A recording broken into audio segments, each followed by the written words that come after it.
দুই পাশের অ্যাপ্রোচ সড়কের অভাবে লাখো মানুষের স্বপ্নের কৃষ্ণনগর সেতু দীর্ঘ ১.৫ বছর ধরে পড়ে আসছে। ব্রাহ্মণবাড়িয়া নবীনগর সড়কের কৃষ্ণনগর এলাকায় পাগলা নদীর ওপর নির্মিত সেতুর কোনো কাজেই আসছে না। সুমন রায়ের ক্যামেরায় বিস্তারিত জানাচ্ছেন পূর্বাঞ্চলীয় ব্যুরো প্রধান পীযূষ কান্তি আচার্য। সেতুটির নির্মাণ কাজ শুরু হয় ২০১৬ সালের জানুয়ারি মাসে। প্রায় ১৪ কোটি টাকা ব্যয়ে ১৮০ মিটার দীর্ঘ সেতুটি নির্মাণ কাজ শেষ হওয়ার কথা ছিল ২০১৭ সালের মে মাসে। পরে ২০১৮ সালের জুন মাস পর্যন্ত নির্মাণ কাজের সময় বাড়ানো হয়। সেতু নির্মাণ শেষ হলেও দুপাশের সংযোগ সড়ক নির্মিত হয়নি। ফলে ঝুঁকি নিয়ে নদী পারাপার হতে হচ্ছে এলাকাবাসীকে। ক্ষোভের শেষ নেই তাদের।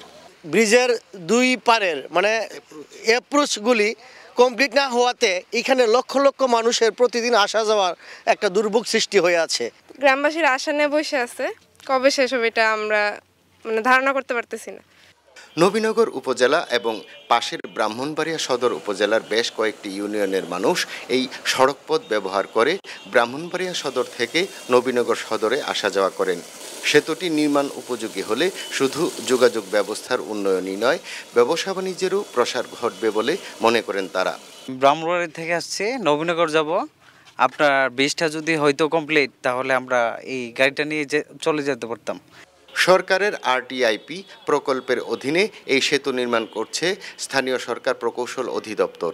সেতু ঠিকাদার খায়রুল হাসান জানিয়েছেন, ডিজাইন সমস্যার কারণে কাজ শেষ করতে বিলম্ব হচ্ছে। ডিজাইন অলরেডি পাইছি এবং এক পাশের অ্যাপ্রোচের কাজ সমাপ্ত হয়ে গেছে, এইচবিবি শুধু বাকি আছে।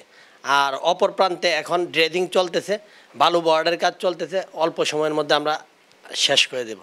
সংশ্লিষ্ট কর্তৃপক্ষ বলছে, এক পাশের অ্যাপ্রোচের কাজ শেষ, আরেক পাশের কাজ চলছে।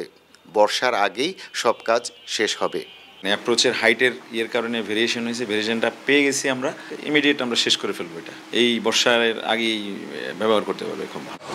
পীযূষ কান্তি আচার্য, এটিএন নিউজ, কৃষ্ণনগর, নবীনগর।